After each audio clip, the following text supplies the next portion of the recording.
اب اس میں الحمدللہ کچھ باتیں تو ہم نے عرض کر دی تھی کہ موسیٰ علیہ السلام جو ہیں یہ کل العزم من الرسل میں ہیں، یاد رکھیں کل رسول جو آئے ہیں وہ 313، یہ تعداد صحیح ہے، حدیثوں میں موجود ہے۔ باقی یہ جو مشہور ہے 1,24,000 نبی، یہ بات روایات اسرائیلیہ سے ہے، اس پر کوئی اعتبار نہیں، بس ہمارا تمام انبیاء پر ایمان، کیونکہ یہ معمولی بات نہیں۔ مثلاً ہم کہیں کہ 1,24,000 اور اللہ نے بھیجے ہوں 1,25,000 سے 1,000 پر تو ہمارا ایمان ہی نہ رہا۔ اور اگر ہم کہیں ہمارا 1,24,000 پیغمبر ہوں 1,23,000 سے 1,000 ہم نے خود بڑھا دیا، نعوذ باللہ، تو اس لیے یہ بات کہنی نہیں چاہیے۔ یہ عام کہہ دیتے ہیں 1,24,000 پیغمبر، یہ تو بہت بڑی زیادتی ہے۔ بات وہی ہے کہ اللہ ہمارا بھیجے ہوئے تمام انبیاء اور رسولوں پر ایمان ہے، اسی لیے قرآن نے ہمیں اس بتلا دیا ہے آمن الرسول بما انزل الیہ من ربہ والمؤمنون کل آمن باللہ وملائکتہ وکتبہ ورسلہ لا نفرق بین احد من رسلہ۔ ہمیں تو ملائکہ کی تعداد کا بھی پتہ نہیں، ہمارا تمام فرشتوں پر بھی ایمان ہے، ہمیں اللہ کی بھیجی ہوئی کتابوں کا بھی کوئی علم نہیں کہ کتنی کتابیں بھیجی ہیں، تو اس لیے آ گیا کہ ہمارا تمام وہ کتابیں جو اللہ نے بھیجی ان پر بھی ایمان ہے، اللہ کے فرشتوں پر بھی ایمان ہے، اللہ کے رسولوں پر بھی ایمان ہے۔ اور ہم یہ بھی نہیں کرتے کہ ایک پیغمبر کو مانیں اور ایک کا انکار کریں، جیسے یہودی موسیٰ علیہ السلام کو مانتے تھے، عیسیٰ علیہ السلام کا انکار کرتے، نصرانی عیسیٰ علیہ السلام کو مانتے ہیں، یہودی حضرت موسیٰ کا انکار کرتے۔ ہمارا تمام انبیاء پر ایمان۔ اچھا، اب رہی رسولوں کی تعداد، تو وہ حدیث میں موجود ہے، حضور نے فرمایا کہ میرے اصحاب بدر کی بدر والے دن جو تعداد تھی وہ 313 تھی، اور یہی رسول کی تعداد ہے، اللہ رسول ہی اتنے بھیجے، تو 313 والی بات جو ہے وہ تو پھر حضور کی زبان مبارک سے ثابت ہو گئی، اس میں تو پھر کوئی شبہ نہیں رہا۔ اچھا، اور رسول اور نبی میں فرق یہ ہوتا ہے کہ رسول جو ہے وہ صاحب کتاب اور صاحب شریعت ہوتا ہے، نبی کے لیے ضروری نہیں ہوتا کہ اس کے پاس کتاب، وہ پہلی کتابوں کے بھی تابع ہو سکتا ہے، جیسے ہارون علیہ السلام نبی ہے، موسیٰ علیہ السلام رسول ہیں۔ اب صاحب تورات موسیٰ علیہ السلام ہیں، ہارون علیہ السلام انہی کے تابع ہیں۔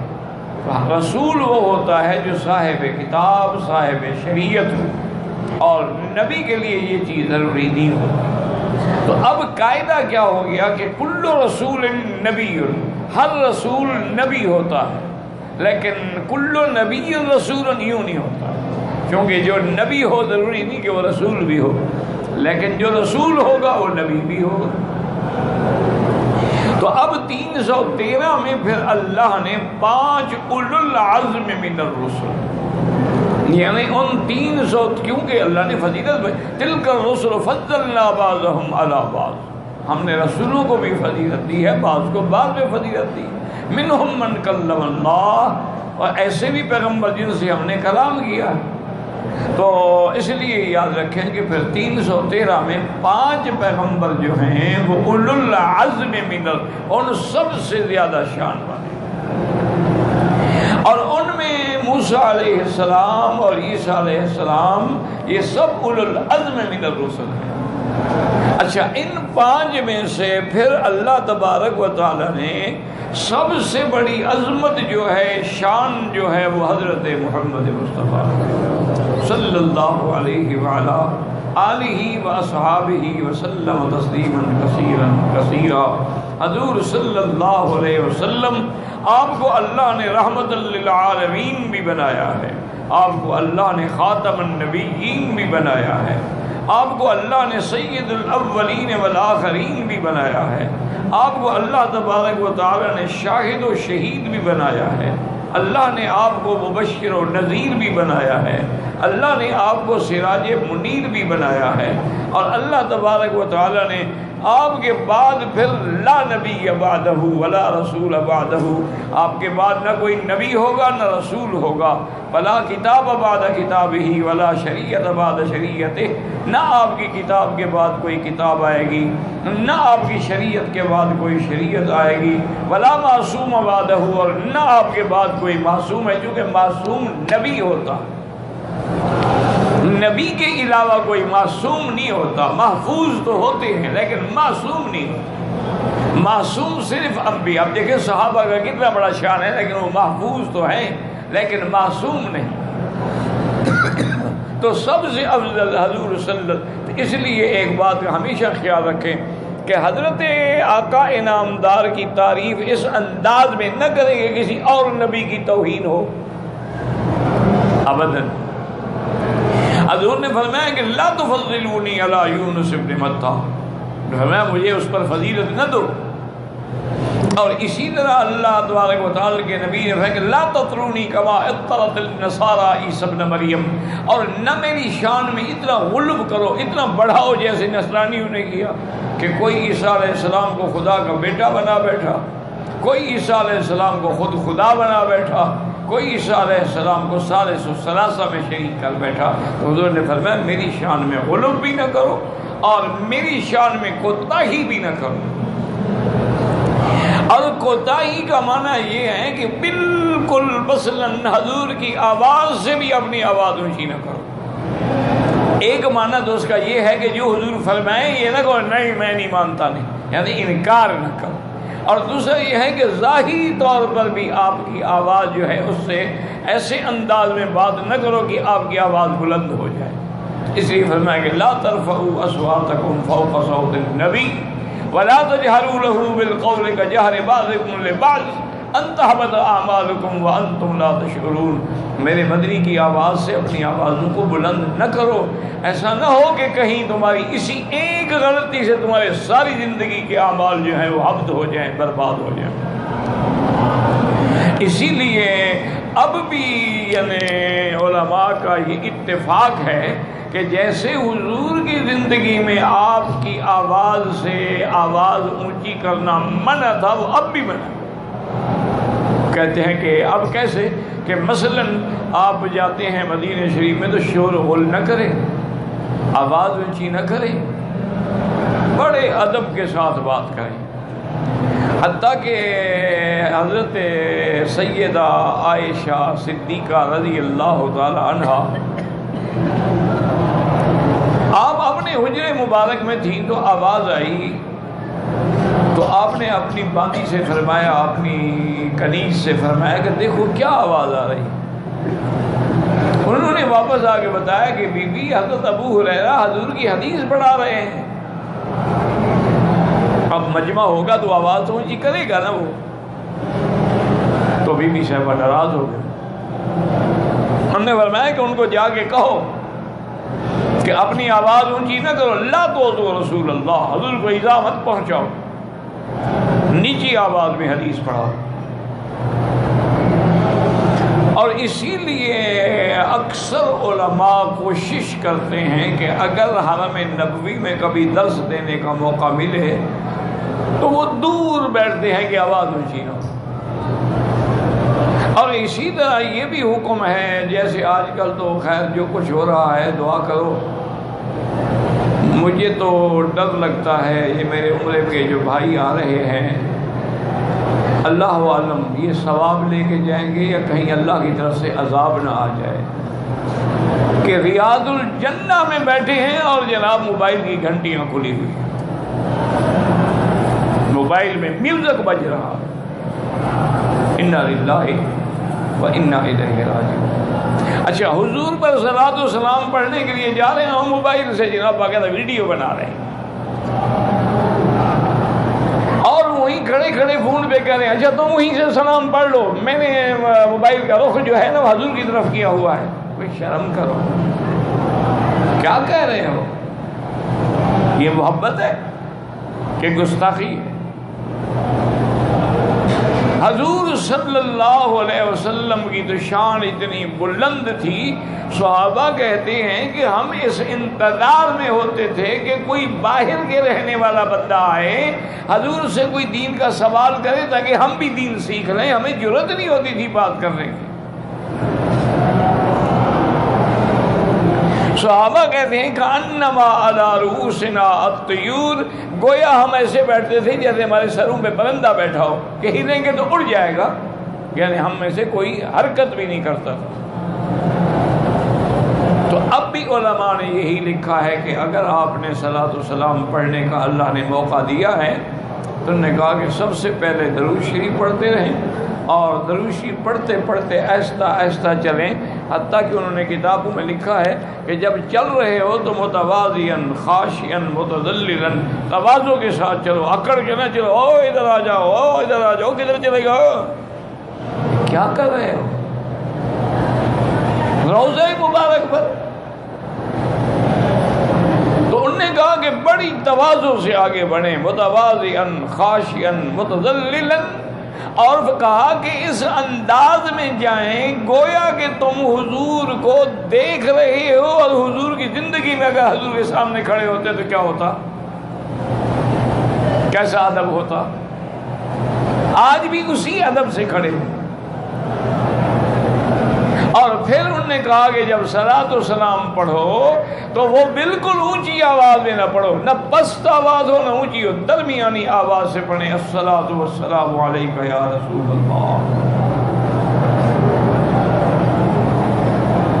جو آپ کو الفاظ مبارک یاد ہوں، الصلاۃ والسلام علیک یا حبیب اللہ، الصلاۃ والسلام علیک یا خیر خلق اللہ، الصلاۃ والسلام علیک یا خاتم الانبیاء والمرسلین، الصلاۃ والسلام علیک یا رحمت للعالمین، الصلاۃ والسلام علیک یا امام الانبیاء والمرسلین، الصلاۃ والسلام علیک ورحمۃ اللہ وبرکاتہ، اللہم انا نشہد انک قد بلغت الرسالۃ وادیت الامانۃ ونصحت الامۃ وعبدت ربک حتی اتاک الیقین۔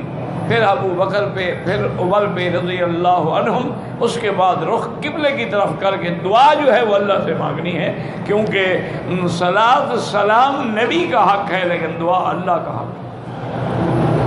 اگر اس میں خیانت کرو گے، یعنی حضور سے مانگو کہ یا رسول اللہ میری مشکل حل کر دے، یہ شرک ہے۔ یا غوث اعظم، یا عبد القادر جیلانی، یا معین الدین اجمیری، یا نبی اللہ، یا منع ہے، یا حرف ندا ہے صرف اللہ کے لیے۔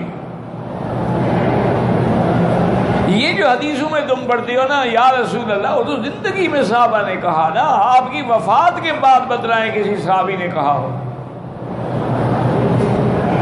اس لیے بڑے ادب کے ساتھ، اور یہ بھی ہے کہ جتنا جلدی ہو سکے تھوڑا وقت لگائیں اور سلام پڑھ گیا، اس کی وجہ ہے ایک تو یہ ہے کہ دوسرے کو ٹائم ملے، اور دوسری وجہ یہ ہے کہ مقام ادب کا تقاضا یہ ہے کہ ہم اتنی برداشت ہی نہیں کر سکتے کہ کھڑے ہوں۔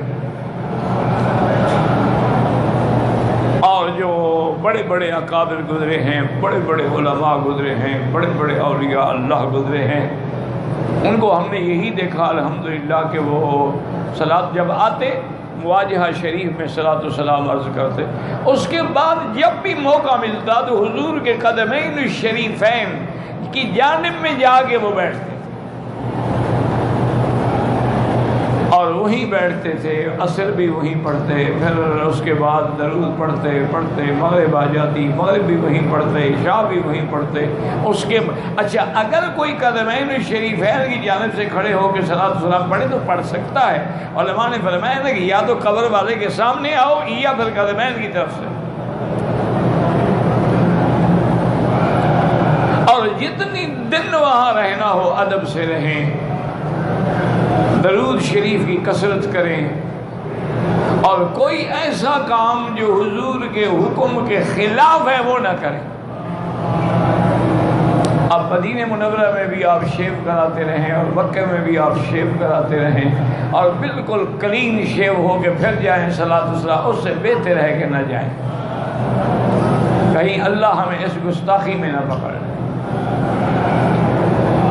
جو عاشق تھے نا حضور پاک کے، وہ تو کہتے ہیں کہ 1000 بار اگر میں اگر 1000 دفعہ بھی اپنے منہ کو بمشک و گلاب کے ساتھ دھوؤں تو مجھے ڈر لگتا ہے کہ کہیں آپ کا نام لینے میں کوتاہی نہ ہو جائے، کہ میری گندی زبان ہے، ناپاک منہ ہے، ناپاک زبان ہے، کس طرح میں اس پاک نبی کا نام لوں صلی اللہ علیہ وسلم۔ لیکن جہاں اللہ نے حکم دیا وہاں تو نام لیں گے۔ اللہ نے حکم دیا ہے نا کہ پڑھو اشہد ان محمد رسول اللہ، اشہد ان محمد عبدہ ورسولہ۔ اللہ نے حکم دیا نا میرے مدنی پہ درود پڑھو کہ اللہم صلی علی محمد وعلی آل محمد کما صلیت علی ابراہیم وبارک علی محمد وعلی آل محمد کما بارکت علی ابراہیم وعلی آل ابراہیم فی العالمین انک حمید مجید۔ تو بہرحال حضرت موسیٰ علیہ السلام کی شان میں تنقیص نہ ہو، حضور کی شان جتنا بیان کریں ہم کر ہی نہیں سکتے۔ ہماری کیا طاقت ہے کہ ہم حضور کی ثنا بیان کریں؟ یہ تو بس یعنی حضور کی شان بیان کر کے گویا ہم اپنے اعمال میں اضافہ کرتے ہیں، ورنہ ہماری کیا طاقت ہے کہ ہم آپ کا شان بیان کر سکیں۔ تو اس لیے ہمیشہ یاد رکھیں کہ اللہ نے موسیٰ علیہ السلام کو چن لیا اس زمانے کے لوگوں میں، ساری دنیا سے نہیں۔ ساری دنیا میں افضل تو صرف حضرت محمد مصطفیٰ ہے۔ ان اصطفیتک علی الناس برسالاتی وبکلامی فخذ ما آتیتک وکن من الشاکرین وکتبنا لہ فی الالواح۔ اور یاد رکھیں جتنی کتابیں اللہ نے دی ہیں نا پہلے پیغمبروں کو، ان میں معروف کتابیں جو ہیں وہ تو یہی ہیں، تورات ہے، انجیل ہے اور زبور داؤد ہے اور قرآن پاک ہے۔ کسی جگہ صحف موسیٰ علیہ السلام کا ذکر بھی آیا، صحف ابراہیم کا ذکر بھی آیا، لیکن معروف کتابیں دنیا میں صرف 4 ہیں: قرآن پاک، تورات، انجیل اور زبور۔ بس یہ اللہ کا ایک نظام ہے میرے محترم کہ جس کو چاہیں شان دے دیں۔ اب دیکھیں نا جی، اللہ نے کتابیں تو کتنی اتاری لیکن شان ان 4 کو ملا۔ اللہ کے ملائکہ اتنی ہیں کہ اللہ نے فرمایا کہ میرے مدنی وما یعلم جنود ربک الا ھو، تیرے رب کا جو لشکر ہے ملائکہ کا، اللہ کے سوا کوئی جانتا ہی نہیں کہ کتنے ہیں، لیکن مشہور 4 ہیں اللہ کی شان دے۔ مشہور کون ہیں؟ جبرائیل، میکائیل، اسرافیل اور اسرائیل، صرف 4 فرشتے، ان کو عظمت ملی۔ کتابیں بھی 4، ملائکہ بھی 4، اور اللہ کی شان دیکھیں کہ اللہ تبارک و تعالی نے علماء اور فقہاء جو آئے ہیں ان میں بھی 4 کو عزت ملی ہے، امام ابو حنیفہ، امام شافعی، امام مالک، امام احمد بن حنبل، ورنہ کوئی اور علماء ان سے کم تو نہیں تھے نا، ان کے بھی تو اساتذہ تھے نا جن سے انہوں نے علم پڑھا ہے، لیکن جو شان 4 کو ملی کسی اور کو نہیں ملی۔ اسی طرح صحابہ کی تعداد لاکھوں میں ہے، یعنی جب حضور پاک حجۃ الوداع میں آئے تو 1 لاکھ سے اوپر تھے صحابہ، اور جب حضور غزوہ تبوک کے لیے جا رہے ہیں تو 1,30,000 صحابہ آپ کے ساتھ ہیں، لیکن مشہور 4 ہیں: ابو بکر، عمر، عثمان والی رضوان اللہ تعالی علیہم اجمعین۔ اللہ سب پہ اپنی کروڑوں رحمتیں نازل فرمائے۔ تو اس لیے حضور نے فرمایا موسیٰ علیہ السلام بھی شان والا پیغمبر ہے، کبھی ایسا نہ کرو کہ میری شان بیان کرتے ان کی شان کم ہو جائے نا۔ اچھا، آپ کو جو کتاب ملی، تمام کتابیں اللہ نے لکھی ہوئی مکمل کتاب دے دی، اسی لیے اس پہ غور کریں اگر اللہ توفیق عطا فرمائے کہ ساری کتابوں میں صرف قرآن محفوظ ہے، باقی کتابیں محفوظ نہیں ہیں۔ دیکھو نا جی، آج کل یہودیوں کی طاقت ہے، حکومت ہے، عیسائیوں کی حکومت ہے، ایک ان کے بعد آدمی ہے جو حافظ تورات ہو، ان کو کہے نا انٹرنیٹ پہ کہ کوئی اپنا حافظ نکالو۔ عیسائیوں میں ایک ہے جو کہے میں انجیل کا حافظ ہوں، ایک نہیں پیدا کر سکے پوری دنیا میں۔ اچھا، وہ تو انجیل ہی 4 ہو گئے، اور ایک انجیل لوقا ہے اور یوحنا ہے اور مقوقس ہے، وہ تو انجیل ہی 4 ہیں، اور کسی کا بھی کوئی حافظ نہیں۔ یہ وجہ اس کی کیا ہے کہ وہ کتاب اللہ تو تھی پہلی کتابیں، تورات کتاب اللہ تو ہے، بات سمجھیں، انجیل کتاب اللہ تو ہے، زبور کتاب اللہ تو ہے، لیکن قرآن کی شان یہ ہے کہ یہ کتاب اللہ بھی ہے اور کلام اللہ بھی ہے، باقی کتابیں کلام اللہ نہیں ہیں۔ بات سمجھیں کیا معنی کتاب اللہ؟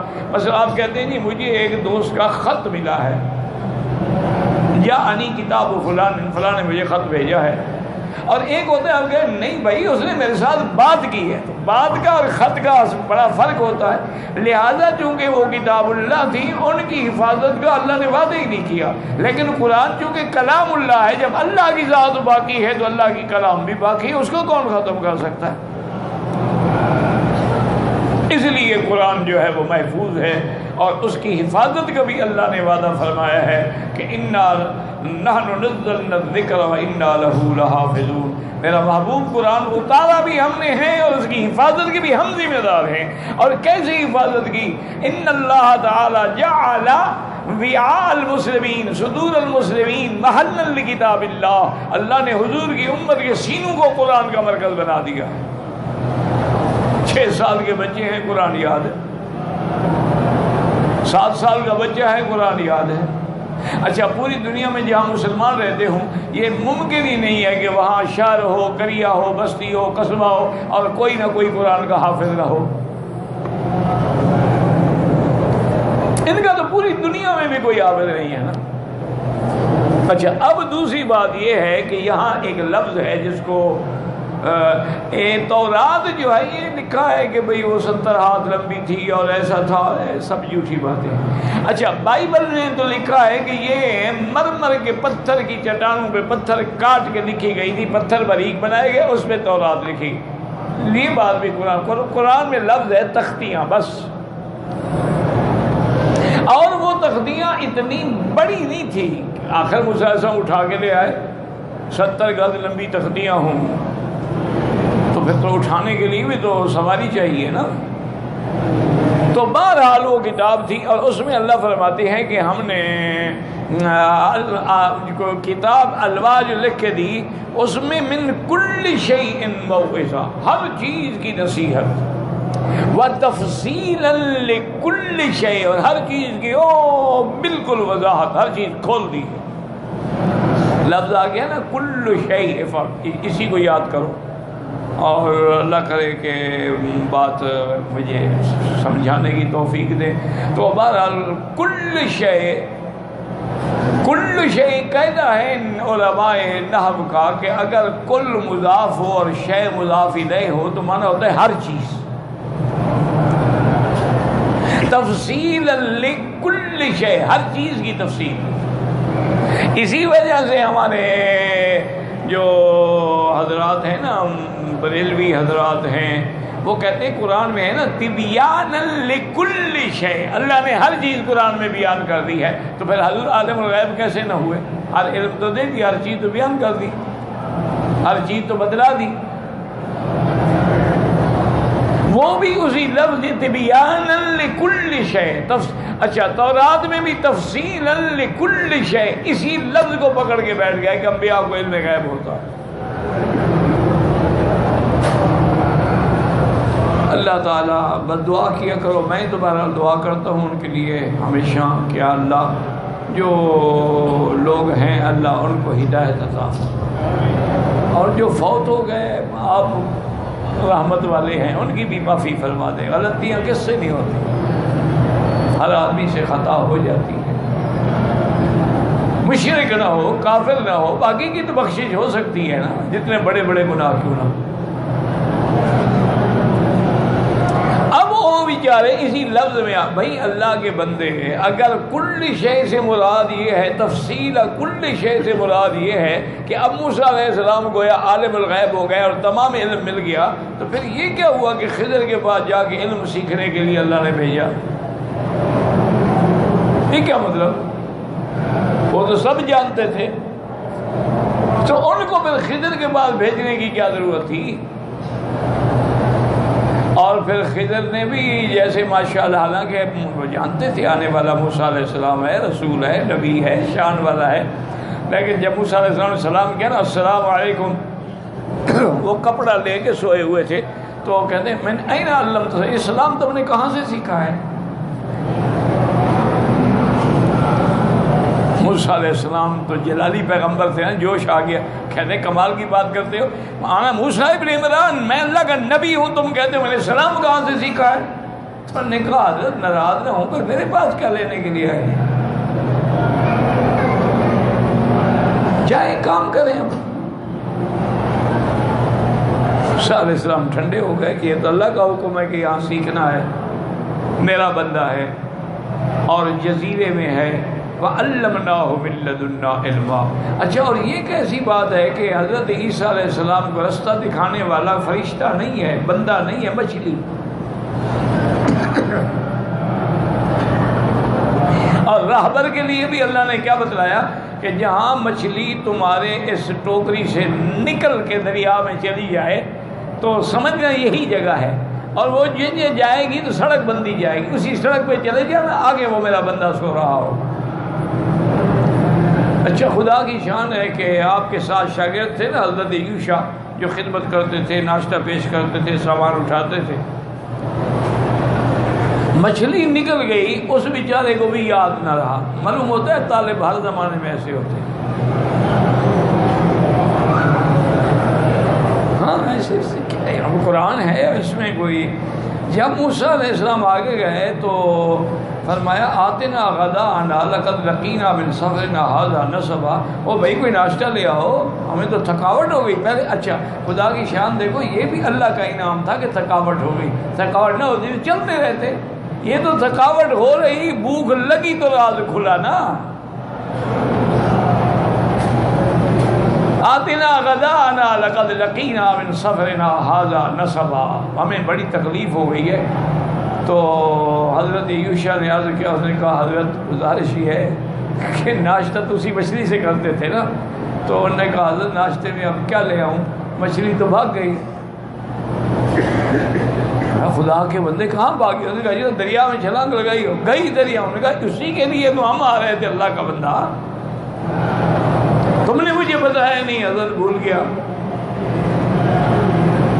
اور میں واپس چلو، اور اپنے پاؤں کے قدم دیکھتے دیکھتے دیکھتے اس جگہ پہنچے جہاں وہ مچھلی گئی تھی۔ اللہ کی شان، یہ بھی اللہ کی مہربانی، اگر وہ چلی جاتی تو موسیٰ علیہ السلام کیسے پہنچتے؟ یعنی ابھی تک وہ سڑک بھی موجود تھی اور مچھلی کے نشان جانے کے بھی موجود تھے، اس سڑک پانی پہ سڑک بن گئی۔ اس میں چلتے ہوئے گئے تو حضرت خضر سے ملاقات ہوئی، انہوں نے کہا مجھے تو بہرحال ایک لمبا قصہ۔ میرے کہنے کا مقصد یہ ہے کہ اگر ہر چیز کی تفصیل موسیٰ علیہ السلام کو پڑھ چکے تھے تو پھر خضر سے کیا پڑھنے گئے؟ اس لیے خیال رکھا کریں، یہ جو لوگ عقیدہ رکھتے ہیں نا کہ انبیاء عالم الغیب ہوتے ہیں، اولیاء اللہ عالم الغیب ہوتے ہیں، ان کو بالکل سب پتہ ہوتا ہے، یہ کفر ہے، کفر شرک، چھوٹا موٹا گناہ نہیں، بندہ کافر ہو جاتا ہے۔ اور خضر علیہ السلام نے کیا عجیب بات کی، جب کشتی پہ بیٹھے تھے نا، ایک چڑیا آئی اڑتی ہوئی کشتی کے کنارے پہ بیٹھی، چونچ میں ایک قطرہ پانی لیا اڑ گئی، تو حضرت خضر نے فرمایا کہ موسیٰ علیہ السلام یہ جو چڑیا ابھی سمندر کے پانی سے، دریا کے پانی سے چونچ بھر کے لے گئی ہے، اس سے دریا کا پانی کتنا کم ہو گیا؟ تو حضرت موسیٰ علیہ السلام نے کہا حضرت کمال کی بات ہے کہ چڑیا کی چونچ میں کتنا ایک نقطہ پانی آیا ہوگا، اس سے دریا کا پانی کیسے کم ہو سکتا ہے؟ تو فرمایا علمی و علمک و علم الخلائق کلھا، انہوں نے کہا موسیٰ علیہ السلام میرا علم، تیرا علم اور اللہ کی ساری مخلوق کا علم اللہ کے علم سے اتنا بھی کمی نہیں کرتا جتنا ایسے چڑیا نے کمی کی ہے۔ تو یہ کہنا کہ سب علم آ گیا، سب جان گیا، جانی جان جی سارے پیر صاحب جڑے نا، وہ جانی جان ہر چیز، بیوی کا بھی پتہ نہیں ہوگا شریف آدمی کو کہ کہاں ہے۔ اللہ تبارک و تعالی رحمت فرمائے۔ تو بہرحال یہ ہے کہ تبیان اب تفصیلا لکل شیء، معنی کیا ہوگا؟ یعنی اس زمانے میں جن چیزوں کی ضرورت تھی، جن احکام کی ضرورت تھی، جن اوامر کی ضرورت تھی، جن زواجر کی ضرورت تھی، وہ تفصیل سے کھول کے اللہ نے تورات میں بیان کر دی ہے۔ اس کا معنی یہ نہیں ہے کہ ساری کائنات کا علم آ گیا۔ اللہ نے اپنے پیغمبر کو فرمایا کہ قرآن میں ہر چیز کا معنی کیا ہے؟ جب یہ آیت اتری اس کے بعد پھر قرآن نہ اترتا نا، ہر چیز تو حضور کو پتہ لگ گیا۔ معنی یہ ہے کہ میرا مدنی جن چیزوں کی ضرورت ہے، جن چیزوں کے حالات ہیں، جو اوامر ہیں، جو زواجر ہیں، جو نواہی ہیں، جو وعد ہیں، جو وعید ہے، وہ ہم نے آپ کے لیے کھول دیے ہیں۔ اب کل شے کو دیکھو کہ جب حضرت ابراہیم علیہ السلام نے کہا تھا رب ارنی کیف تحیی الموتیٰ، اللہ مجھے یہ تو دکھائیں کہ آپ مردوں کو زندہ کیسے کرتے ہیں۔ اللہ نے کہا خذھا اربعۃ من الطیر، 4 پرندے پکڑ لو، ان کو ذبح کرو، ان کو ٹکڑے ٹکڑے کرو، گوشت کو ملا جلا دو۔ اس کے بعد اللہ نے فرمایا سرہن علی کل جبل منہن جزءا، اور ہر پہاڑ پہ جا کے تھوڑا تھوڑا گوشت رکھ لو۔ اب ہر پہاڑ کا کیا معنی ہے کہ ابراہیم علیہ السلام مکے کے پہاڑوں پر بھی گوشت رکھنے آئے تھے؟ علی کل جبل، جو اس پہاڑ سامنے ہیں ان کا حکم ہے، یہ تھوڑا ہے کہ ساری کائنات کے پہاڑوں کا حکم ہے۔ فدعوہن یاتینک سعیا، پھر ان کو بلاؤ، بھاگتے ہوئے آئیں گے، دیکھو میں کیسے زندہ کرتا ہوں۔ اسی لیے قرآن میں ہے کہ جب ہدہد نے کہا کہ حضرت وَأُوتِیَتْ مِن كُلِّ شَيْءٍ، وہ ملکہ جو ہے اس کے بعد تو ہر چیز ہے۔ اب ہر چیز کا معنی کیا؟ ہوائی جہاز بھی تھے، وہ 200 بنے بھی نہیں تھے، تو ہر چیز کیسے ہو گئی؟ معنی ہے کہ کبھی معنی استغراق کا نہیں ہوتا، معنی یہ ہوتا ہے کہ اس وقت جو بادشاہ کی ضروریات ہوتی ہیں وہ سب اس کے پاس ہے۔ وَلَهَا عَرْشٌ عَظِيمٌ، اور اس کے بعد ایک بڑا تخت بھی ہے۔ تو اس لیے ہمیشہ یاد رکھیں کہ جتنے لوگ اَمَّا الَّذِينَ فِي قُلُوبِهِمْ زَيْغٌ، جن کے دلوں میں میل ہوتی ہے، کجی ہوتی ہے، شک ہوتا ہے، نفاق، يَتَّبِعُونَ مَا تَشَابَهَ مِنْهُ ابْتِغَاءَ الْفِتْنَةِ، وہ متشابہ لفظ کو لے کے اسی سے فتنہ پھیلاتے ہیں۔ اور یہ کل شے کا علم تو آ گیا، پھر باقی کیا بچ گیا؟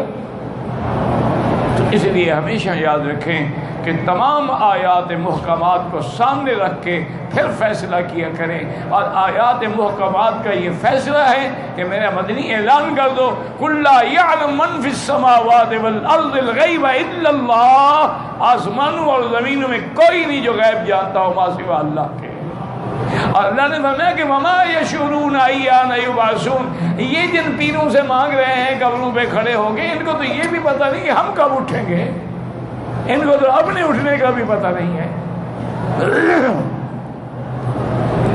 وہ ہمارا ایک شاگرد تھا بڑا شرارتی، اللہ ہدایت دے، اب تو سنا ہے مولوی بن گیا ماشاءاللہ، مدت ہو گئی ہم نے تو نہیں دیکھا۔ تو وہ میں دیکھتا نا تو کبھی کبھی بڑے بڑے جناب، وہ کبھی ویسے گلے میں ڈالنے والی پگڑیاں بنا لیتا، کبھی کوئی، اور بڑے قیمتی کپڑے۔ وہ میں نے کہا بھئی یہ شریف آدمی یہ کہاں سے لے آتے ہو؟ اور نے کہا جی یہ تو آپ لوگ وہابی ہیں نا، کہتے ہیں نا پیر کچھ نہیں دیتے، یہ سارا پیروں کی مہربانی، ان کی قبروں سے اتار کر لے آتا ہوں، یہ سارا مجھے پیروں نے دیا ہے۔ انہوں نے کہا جس روضے شریف پہ جاتا ہوں نا جی، تو باقاعدہ ہاتھ باندھ کے جاتا ہوں تاکہ شک کوئی نہ کرے، اندر جا کے سارے غلاف لپیٹ کے بغل میں دبا کے ماشاءاللہ آ جاتا ہوں، پھر طلباء کو بھی دیتا ہوں، خود بھی کپڑے بناتا ہوں۔ تو پیر دے رہے ہیں نا مجھے، مرنے کے بعد مجھے کپڑے دے رہے ہیں۔ وہ میں نے کہا شریف آدمی کہیں پتہ، انہوں نے کہا حضرت پیر کو پتہ ہوتا تو مجھے پکڑ نہ لیتا قبر سے نکل کے، اس کو اگر علم ہوتا وہ تو زندہ جو مجاور ملنگ کھڑے ان کو پتہ نہیں لگنے دیتا، تو جو فوت ہو گیا اس کو کہاں سے پتہ تھا؟ تو بہرحال اللہ ہدایت دے اور اللہ ہمیں صحیح عقیدے پہ قائم رکھے، واللہ اعلم۔